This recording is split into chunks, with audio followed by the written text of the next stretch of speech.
কলকাতা। কলকাতা শহরটা শুধু একটা নাম নয়, একটা অনুভূতি। আজব শহর কলকাতা, যেখানে প্রতিটা পাথর কিছু গল্প বলে যায়। প্রতিটা ইট পাথরের গায়ে লেখা আছে ইতিহাসের গল্প, শিল্প সংস্কৃতির ছোঁয়া আর আধুনিকতার স্পন্দন। 23শে জানুয়ারি নেতাজি সুভাষচন্দ্র বসুর জন্মদিন, সশ্রদ্ধ প্রণাম তাকে। তার সাথে সেই দিনই আমাদের ক্লাস 11-এর জন্য একটা বিশেষ দিন। সুবর্ণ স্যারের উদ্যোগে আমরা ছুটে গিয়েছিলাম কলকাতার ঐতিহ্য আর আধুনিকতার মেলবন্ধনে, এক অনবদ্য ভ্রমণের উদ্দেশ্যে। সেন্ট পলস ক্যাথিড্রালের স্থাপত্যশৈলী, বিড়লা প্ল্যানেটারিয়ামের মহাজাগতিক রহস্য আর ভিক্টোরিয়া মেমোরিয়ালের ইতিহাস, সব মিলিয়ে যেন এক স্বপ্নের সফর। তাই আজকে আপনাদের নিয়ে চললাম আমাদের এই দারুণ অভিজ্ঞতার এক ঝলক দেখাতে। ভিডিওর শেষ অবধি জুড়ে থাকুন এবং ভিডিওটি ভালো লাগলে লাইক, শেয়ার অ্যান্ড সাবস্ক্রাইব করতে ভুলবেন না। চলুন আর কথা না বাড়িয়ে শুরু করা যাক। Let's start. এই যে চন্দননগর স্টেশনের টিকিট কাউন্টার। স্যার আসার পর আমরা টিকিট কেটে নিচ্ছি। প্রচুর ট্রেন বাতিল 26শে জানুয়ারি অবধি। এই যে টাইম টেবিল, প্রচুর ট্রেন ক্যান্সেল এখানে। টিকিট কাটা হয়ে গেছে আমাদের। এবারে দেখবেন হাওড়ায় পৌঁছে যাবো। এই চলে এলাম হাওড়ায়। কি তাড়াতাড়ি চলে এলাম না হাওড়ায়। এই যে হাওড়া স্টেশন। সবাই নামছে আস্তে আস্তে। এই যে নেমে পড়েছে। কজন আছে বলুন তো? আমরা 11 জন। তো যাচ্ছি যাচ্ছি যাচ্ছি যাচ্ছি। একটা জায়গায় একটু দাঁড়ালাম একটা কারণে। ততক্ষণ একটু হাওড়া স্টেশনটা দেখিয়ে দিই। যে শহরের গল্প শুনলে মন ভরে যায়, যে শহরে প্রতিটা গলির মোড়ে লুকিয়ে আছে এক একটা ইতিহাস, সেই শহরের দুয়ার বলা হয় হাওড়া স্টেশনকে। কত মানুষ আসে, কত মানুষ যায়, কিন্তু এই স্টেশন তার নিজস্ব ছন্দে আপন গতিতে আজও বুক পেতে দাঁড়িয়ে আছে। অর্ঘ হাই গাইস বলে আমাদের অনুপ্রেরণা বাড়িয়ে দিয়েছে। ভিডিও তো হবেই। আমরা 12C/1 বাস ধরে ভিক্টোরিয়ার কাছে নেমে পড়েছি। বাস থেকে নামলাম আর ঠিক তখনই চোখে পড়লো একটা দৃশ্য, যেন পুরনো কলকাতা আমাদের স্বাগত জানাতে এসেছে। সামনে দিয়ে চলে যাচ্ছে একটা রাজকীয় ঘোড়ার রথ। বাপরে, সামনে দিয়ে গেলে একটু এই ছোট্ট ছোট্ট পায়ে চলতে চলতে ঠিক পৌঁছে যাব সেই ভিক্টোরিয়া দেখতে পাবো। নিজেকেই গান গাইতে হচ্ছে, ব্যাকগ্রাউন্ড মিউজিকের অভাব। কিন্তু ভিক্টোরিয়া দেখার বদলে এখানে তো রথের ভিড়। ঘোড়ার রথ আর ঘোড়ার রথ অ্যান্ড ঘোড়ার রথ। পেড়ে উঠবে কিন্তু খাওয়াই না ঘোড়াগুলো তো ভাই।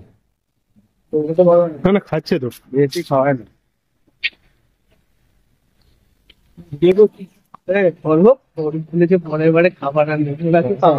অরূপ বলছে দায়িত্ব নিয়ে নেবে ঘোড়াগুলো। জিও এমনি এমনি কি অরূপ টপার নাকি আমাদের? গাছটা কত পুরনো বুঝতেই পারছি। আমাদের জিজ্ঞেস করছি গাছটার বয়স করে বলি বলুন। এই যে ভিক্টোরিয়া বাইরে থেকে লুকসটা দেখতেই পাচ্ছেন। আগে আমরা ভিক্টোরিয়াতে ঢুকবো না, কারণ ভিক্টোরিয়াতেই আমরা ম্যাক্সিমাম টাইমটা কাটাবো।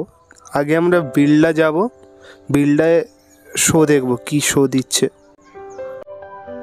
বিড়লা প্ল্যানেটারিয়াম, এই দেখুন প্রথমবার শো দেখবো, প্রথমবার এলাম বিড়লায়। বাহ, খুব সুন্দর ফুলের ডেকোরেশন, খুব সুন্দর সুন্দর ফুল। চারিদিকটা একটু দেখাই আপনাদের, কত সুন্দর। আমি এখানে প্রথম কিনা জানি না, হয়তো অনেকেই প্রথম বিড়লায়।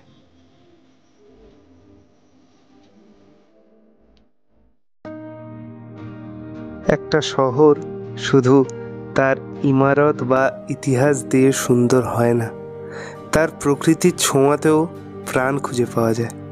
আর আজ এই পথ চলায় গোলাপি রঙের বোগেনভেলিয়া ফুলগুলো যেন মন ভরিয়ে দিল। রোদের আলোয় ঝলমলে হাওয়ার ছোঁয়ায় দুলতে থাকা এই ফুলগুলো যেন বলছে কলকাতা শুধু ইট কাঠ পাথরের নয়, রঙের, প্রাণের, সৌন্দর্যেরও শহর। এইটা অ্যাডেনি পিটুনিয়া, সবগুলো পিটুনিয়া। এইগুলো কি ভাই? এটার নামটা আমি জানি না, এই ভ্যারাইটিগুলো আমি জানি। ওগুলো তো সেলোসিয়া, ওগুলো মোরগ ঝুটিগুলো সেলোসিয়া, নাম বলে সেলোসিয়া বলে, সেলোসিয়া। আমরা এটা শো দেখার লাইনে দাঁড়িয়েছিলাম। আমি এটা লক্ষ্য করলাম যে টিকিট কাউন্টারে টিকিট কেনা যাচ্ছে, অন্য একটা জায়গায় টিকিট কাউন্টারে, এটা দেখার লাইন। তো স্যারকে বললাম, তো সেটাই তো কিছু স্টুডেন্ট গেল, আমরা এখানে দাঁড়িয়েছিলাম লাইনটা রাখার জন্য। টিকিট কেটে নিয়ে এলো, স্যারও গেলেন। বিড়লা মিউজিয়ামে এরকম একটা আছে ছোট্ট, হ্যাঁ হ্যাঁ, ওটাও দেখতে পাওয়া যায়। দেখুন চারিদিকটা অন্ধকার, আস্তে আস্তে লোকের সমাগম ঘটছে। এই যে গ্লোবটা আছে, এই যে গ্লোবটা, এই গ্লোবটা ডান দিক বাঁ দিক যাবে, প্লাস ঘুরবে নিজের মধ্যে, তারপরেই শোটা দেখা যাবে। ওখান দিয়ে আলোটা দেবে। Welcome to AB Birla Planetarium. Our today's presentation, The Cosmic Collisions. আজকের শোয়ের সাবজেক্ট দি কসমিক কলিশনস। 3D টাইপের একটা ব্যাপার আছে, ফোনে বোঝা যাচ্ছে না। রকগুলো মানে একদম রিয়েল মনে হচ্ছে। উফ, Built nearly 4,000 years ago, Stonehenge in England may have been an early observatory.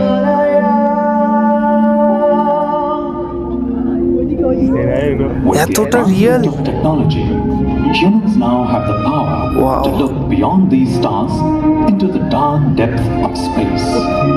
A region finally আমি যদি শোটা দেখার পর রিভিউ যদি বলি, ফার্স্ট অফ অল এর কমফর্টনেসটা, মানে আমি যে এখানে শোটা দেখলাম, মানে সিটগুলো এতটা কমফোর্টেবল ছিল যে মানে একদম শুয়ে পড়ার মতো করে আর কি দেখছিলাম। উপরে পুরো শোটা চলছিল, সব কিছু যেন রিয়েলিস্টিক। মানে আর যদি কসমিক কলিশনসের যে শোটা এখানে দেখানো হয়েছে, মূলত বিগ ব্যাং আর মহাবিশ্বের সৃষ্টি, তারপরে অ্যাস্টেরয়েড আর কমেটের যে কলিশন হয়েছিল ওগুলো, তার সঙ্গে ব্ল্যাক হোল, সুপারনোভা, অনেক ব্যাপার স্যাপার আছে, অনেক বিস্ফোরণ দেখেছি। তারপরে যে ওখানে যে কৃত্রিম উপগ্রহগুলো দেখাচ্ছিল, মানে এতটা রিয়েলিস্টিক লাগছিল। সবথেকে মজার ছিল তখন যখন পৃথিবীর দিকে গ্রহাণুগুলো ধেয়ে আসছে, আগুনের ঝড়ের মাঝে সব কিছু ধ্বংস হচ্ছে, একদম সিনেমার মতো রিয়েলিস্টিক। হলিউড সিনেমা যেমন হয় সেরকম পুরো রিয়েলিস্টিক, পুরোপুরি আমেরিকান একটা শো। আসল কথা পুরো ইংলিশ ছিল শোটা, ইংলিশ ল্যাঙ্গুয়েজ। যখনই মানে এই গ্রহাণুগুলো যে আসছে মনে হচ্ছে না আমার গায়ে আসছে, মানে পুরো 3D। স্পেস, গ্রহ, নক্ষত্র আর মহাজাগতিক ঘটনা নিয়ে আগ্রহী তাদের জন্য মানে এটা মাস্ট ওয়াচ। শোটা শেষের পর আমরা বেরোলাম একটু বিড়লার ভেতরে কি কি আছে সেটা দেখার জন্য। ভিড় আছে ভালো, দেখুন কত তারা, গ্রহ, গ্রহাণু।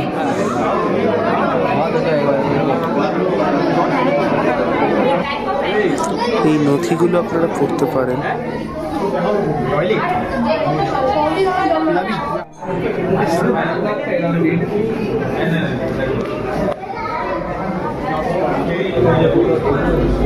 দারুণ দারুণ দারুণ, সেরা।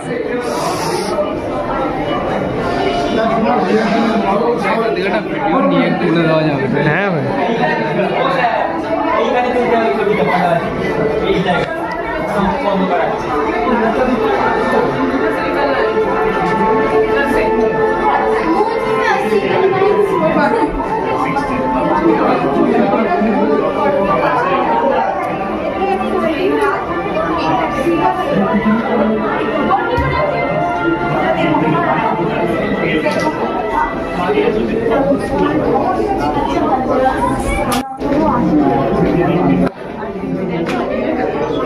এই দেখুন, জাস্ট জিনিসটা দেখুন, দ্য ক্রিসেন্ট নিবুলা লাগছে। এই যে এইটা হলো আমাদের ওজন বিভিন্ন গ্রহে কীরকম হবে তার একটা ছবি আকারে বোঝানোর চেষ্টা করা হয়েছে।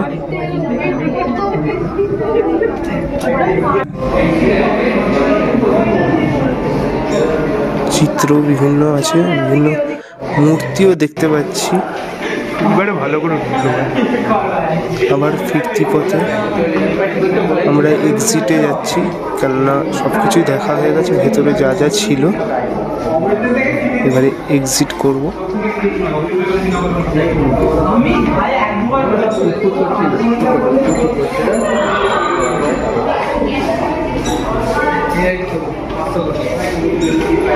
এই যে এক্সিট।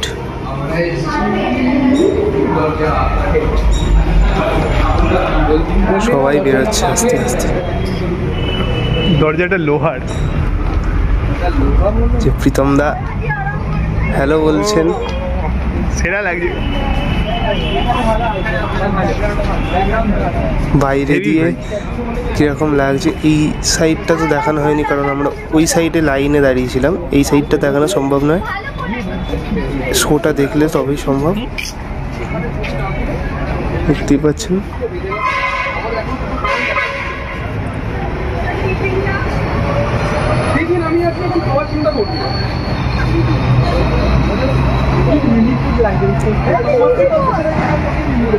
মোরগ ঝুটি, সেলোসিয়া।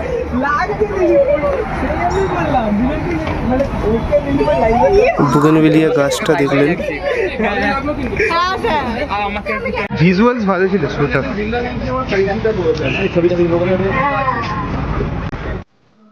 পরের শোয়ের জন্য ভিড় চোখে পড়ার মতো। দেখুন ভরে গেছে আবার। চারিদিকের প্রাকৃতিক পরিবেশটা খুব সুন্দর।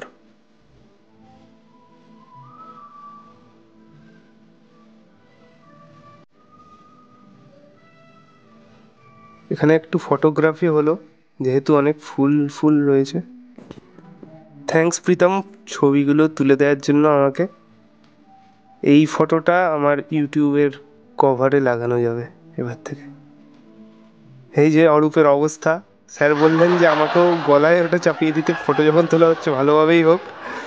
অরূপের কি অবস্থা দেখুন, খুব কষ্ট হচ্ছে রে অরূপ। এবারে আমরা যাচ্ছি ক্যাথিড্রালে, সেন্ট পল ক্যাথিড্রাল। এই দেখুন সান্তা ক্লজের সঙ্গে দেখা, হাত মেলালো আমার সাথে, কি সৌভাগ্য আমার। আমার দাড়িগুলো টানতে ইচ্ছে করছিল।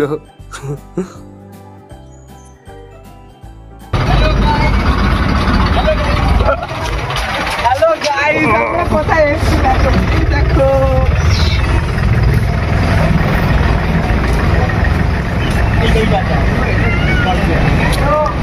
1080 তে স্টেবিলাইজেশন আছে ভাই।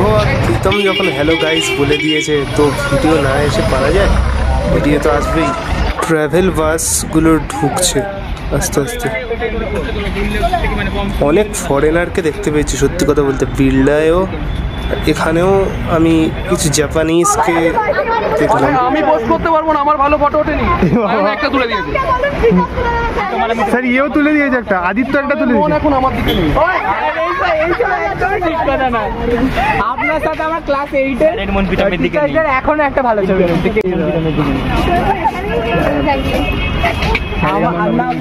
আমার মন। খুব মজার করতে করতে আমরা ভেতরে ঢুকলাম। ওখানেও অনেক মজা হয়েছে, সব ভিডিওতে দেখানো সম্ভব হচ্ছে না। প্রচুর মজা হয়েছে।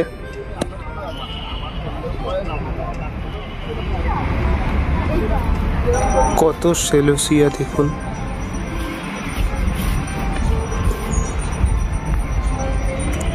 চার্চটার লুকসটা জাস্ট দেখুন। প্রিয়াঙ্কার সঙ্গে তুলবো। ওর নাম প্রিয়াঙ্কা, ওর নাম রেখেছি আমি লেডি সিংহাম, কারণ ওর মধ্যে একটা জোশ ব্যাপার আছে। পুরো টিম আছে এখানে। এখানে ছিল 3 জন পরম সুন্দরীস, তমশ্রী, অন্বেষা এবং ঐন্দ্রিলা। আর এখানে ছিল বয়েজ গ্রুপ, আদিত্য, রোহিত, অর্ঘ্য, প্রীতম। স্যার একটা ভালো ফটোর সন্ধানে প্রীতম তুলে দিচ্ছে। এই দেখুন দূর থেকে একটা আলট্রা ওয়াইড লুক। উফ কি লাগছে বলুন তো চার্চটা বাইরে থেকে। প্রচুর ফটোগ্রাফি করেছি এখানে, নিজেদেরও প্রচুর ফটো তুলেছি। চার্চের ভিতরে ফটো তোলা নিষেধ, তাও প্রীতম তুলে নিয়েছে চড়ি চুপকে। এই যে সবাইকে ভিডিওতে দেখানো হয়েছে, এই যে সবাই আছে ভিডিওয়, পুরো টিম। এবারে একটু আমাদের ফটোগ্রাফি হয়ে যাক। ফটোগুলো কেমন হয়েছে অবশ্যই বলবেন। প্রীতমকে ধন্যবাদ আবারও এই ফটোটা এত সুন্দর করে তুলে দেওয়ার জন্য। এবারে ফাইনালি আমাদের গন্তব্য ভিক্টোরিয়া মেমোরিয়াল। বাইরে দিয়ে লুকসটা দেখাচ্ছি।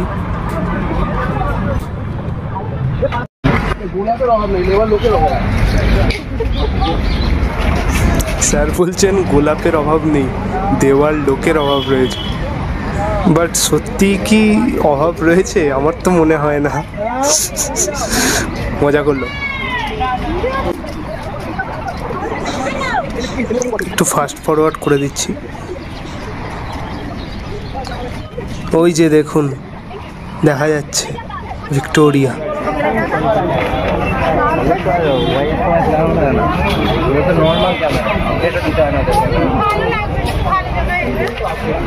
প্রবেশদ্বারের দিকে আমরা ক্রমশ এগিয়ে যাচ্ছি।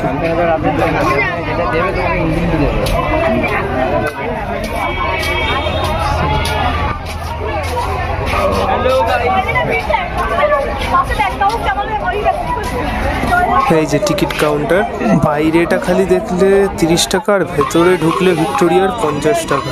আমরা 30 টাকারটা কেটেছিলাম, ভেতরে ঢুকিনি। এই যে টিকিটটা দিলাম আর ঢুকে গেলাম। এবার আমরা ঢুকে পড়েছি ইতিহাসের এক অনন্য অধ্যায় ভিক্টোরিয়া মেমোরিয়ালে। কিন্তু ঢোকার আগেই যেন দুজন অভিভাবক আমাদের পরীক্ষা নিচ্ছে। হ্যাঁ, দুটো বিশাল সিংহের মূর্তি। মনে হচ্ছে তারা পাহারা দিচ্ছে এই ঐতিহ্যের রাজপ্রাসাদকে, যেন বলে দিচ্ছে যারা ইতিহাসকে সম্মান জানাবে তারাই ভিতরে প্রবেশ করতে পারবে। এই দরজা পেরিয়ে সামনে এই বিশাল এক সৌন্দর্যের জগতে আমরা পাড়ি দিয়েছি। সাদা মার্বেলের এক অনন্য স্থাপত্য, চারপাশে সবুজ বাগান, লম্বা পাম গাছ আর সেই রাজকীয় কাঠামো যেটা ব্রিটিশ আমলের এক অতীত অধ্যায়ের সাক্ষী। এই জায়গাটা ব্রিটিশ ভারতের এক জীবন্ত টাইম মেশিন, এটি বলাই বাহুল্য। প্রকৃতির শিকড়কে কাছ থেকে দেখা। এরপরেই আমরা বাকিদের মতো ঘাসের ওপর বসে সবাই মিলে টিফিন করে নিলাম। টিফিন আমরা বাড়ি থেকে এনেছিলাম। এখানে বসে সবাই মিলে মিশে ভাগ করে সবার থেকে টিফিন খেয়ে নিলাম। সেটা ভিডিওতে দেখানো সম্ভব হয়নি।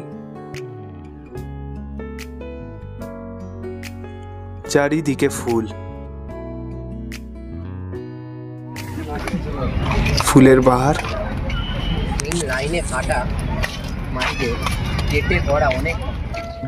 ইতিহাসের বুকের উপর যখন নির্মল হাসি ছড়িয়ে পড়ে তখন সেই মুহূর্তটা আরও সুন্দর হয়ে ওঠে। ভিক্টোরিয়ার সবুজ বাগানে ছোট্ট বাচ্চারা দৌড়চ্ছে, লুকোচুরি খেলছে, খিলখিল হাসিতে ভরিয়ে দিচ্ছে চারপাশ। এমন আবহ সত্যি এক একটি সোনালি স্মৃতি। ভিডিওতে যতটা দেখানো সম্ভব হয় দেখানোর চেষ্টা করছি। দেখুন, এবার সামনে থেকে দেখা যাচ্ছে এই অসাধারণ স্থাপত্যের পুরো সৌন্দর্য। ধীরে ধীরে ক্যামেরা যেই এগোচ্ছে ঠিক ততটাই যেন স্পষ্ট হয়ে উঠছে ইতিহাসের প্রতিচ্ছবি। বিশাল গম্বুজ, মার্বেলের ঝলক আর এক রাজকীয় আভা। ভিক্টোরিয়া মেমোরিয়াল যেন সময়ের এক অমর সাক্ষী। পরিবেশটা জাস্ট দেখুন।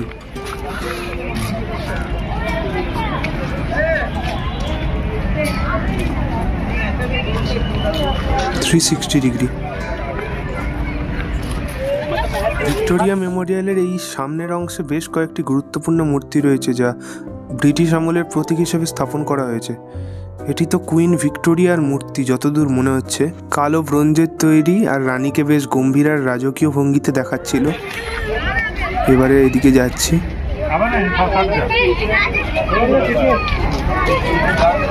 মূর্তিগুলো আভিজাত্যকে অনেক বাড়িয়ে দিচ্ছে।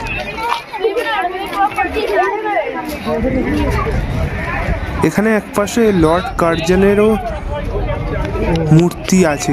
উনি তো এই ভিক্টোরিয়া মেমোরিয়ালের প্রধান উদ্যোক্তা। এই চত্বরে রয়েছে, এবার কোনটা আমি কনফার্ম হয়ে তো বলতে পারি না, আর ভুল ইনফরমেশনও দিতে পারি না। আর চারিদিকে এমনি গ্রিক দেবদেবীর মূর্তি রয়েছে। কি লাগছে বলুন তো এই স্থাপত্য?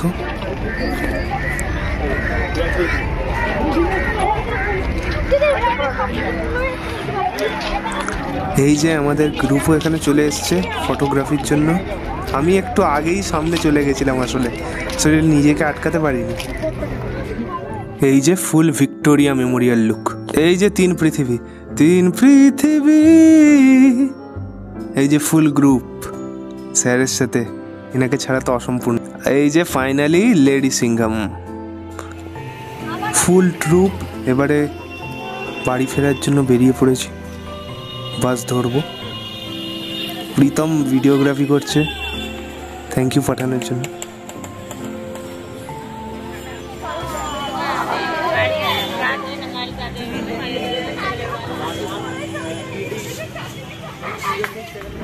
বাসের জন্য ওয়েট করছি। ফোনে আর বেশি চার্জ নেই, 1% 2% হয়ে গেলে তো ভিডিও করাই যাবে না। দেখা যাক। হাঁটতে হাঁটতেই মাঠের ধারে গার্লস গ্রুপের সাথে ছবি তুলে নিলাম। ফোনের চার্জ একদমই শেষের দিকে, আর মনে হচ্ছে ভিডিও করতে পারবো না, খুবই দুঃখিত। এই যে হাওড়া ব্রিজের ওপর দিয়ে যাচ্ছে বাস, হাওড়া স্টেশন। ফাইনালি হাওড়া স্টেশনে আধ ঘন্টা 1 ঘন্টা দাঁড়িয়ে ট্রেন এলো, আর আমরা চন্দননগরে ফেরার জন্য রওনা দিই। ফাইনালি চন্দননগরে এসে পৌঁছালাম। Welcome to Chandannagar. আর একটা গ্রুপ ফটো হয়ে গেল সবার সাথে আনন্দে উচ্ছ্বাসে দিনটা কাটলো। দিনটা আজীবন স্মরণীয় হয়ে থাকবে। ধন্যবাদ। এবার এই 3 জায়গারই আমি একটু ইতিহাস বলে দিই। আর ভিক্টোরিয়া মেমোরিয়ালে তো ভেতরে যেতে পারিনি, কিন্তু ভেতরে কী কী আছে আপনাদেরকে সব কিছুই শোনাবো ইতিহাসের মতো করে। ফার্স্ট এই ভিক্টোরিয়া মেমোরিয়ালের ইতিহাস। 1901 সালে রানী ভিক্টোরিয়ার মৃত্যুর পর British governor general Lord Curzon এই স্মৃতিসৌধ করার পরিকল্পনা করেছিলেন। 1921 সালে এটি আনুষ্ঠানিকভাবে উদ্বোধন করা হয়। মূলত এটি তৈরি করা হয়েছিল রানী ভিক্টোরিয়ার স্মরণে, এবং এটি ব্রিটিশ সাম্রাজ্যের গৌরবময় অতীতের প্রতীক হিসেবে দাঁড়িয়ে আছে। স্থাপত্যশৈলী ও বাহ্যিক সৌন্দর্য সম্পূর্ণ সাদা মকরানা মার্বেল দিয়ে তৈরি, যা রাজস্থানের মকরানা থেকে আনা হয়েছিল, যেটা তাজমহল তৈরিতেও ব্যবহৃত হয়। এর জন্যই তো আমাদের পশ্চিমবঙ্গের তাজমহল বলা হয় ভিক্টোরিয়াকে। ইন্দো সারাসেনিক স্থাপত্যশৈলী, যেখানে ব্রিটিশ, মুঘল, ভেনিসিয়ান ও মিশরীয় স্থাপত্যের সংমিশ্রণ দেখা যায়। উপরে বিশাল গম্বুজ, যারটির ওপরে একটি ব্রোঞ্জের দেবদূত অ্যাঞ্জেল অফ ভিক্টরি এর মূর্তি রয়েছে, যা বাতাসের সাথে সামান্য দুলতে থাকে। চারপাশে সুন্দর ল্যান্ডস্কেপড গার্ডেন, 64 একর জমির ওপর বিস্তৃত। প্রবেশের মুখে 2টো বিশাল সিংহের মূর্তি, যা ঐতিহ্যের প্রতীক আর পাহারাদার হিসেবে দাঁড়িয়ে রয়েছে, আগেই বললাম। ভেতরে রয়েছে জাদুঘর আর সংগ্রহশালা, বিশাল গ্যালারি, যেখানে 25টি গ্যালারিতে ভাগ করা রয়েছে ব্রিটিশ ভারতের ইতিহাস। রানী ভিক্টোরিয়ার গ্যালারি, এখানে রানী ভিক্টোরিয়ার সিংহাসন, মুকুট, পোশাক ও হাতে লেখা চিঠিপত্র সংরক্ষিত আছে। ব্রিটিশ রাজত্বের চিত্রশালা, ব্রিটিশ ভারতের বিভিন্ন অয়েল পেন্টিংস, রাজকীয় ব্যক্তিদের পোর্ট্রেট, মুঘল রাজ আমলের বিভিন্ন নথি সংরক্ষিত আছে। স্বাধীনতা সংগ্রামের ইতিহাস, 1857 সালের সিপাহী বিদ্রোহ, মহাত্মা গান্ধীর স্বাধীনতা সংগ্রাম, নেতাজি সুভাষচন্দ্র বসুর আন্দোলন, এসবের ছবি ও দলিল সংরক্ষিত রয়েছে। হস্তলিখিত নথি ও বিরল গ্রন্থ, এখানে প্রাচীন মানচিত্র, ব্রিটিশ শাসকের সরকারি নথিপত্র এবং বিভিন্ন ভাষায় লেখা শতাব্দী প্রাচীন বই রাখা আছে।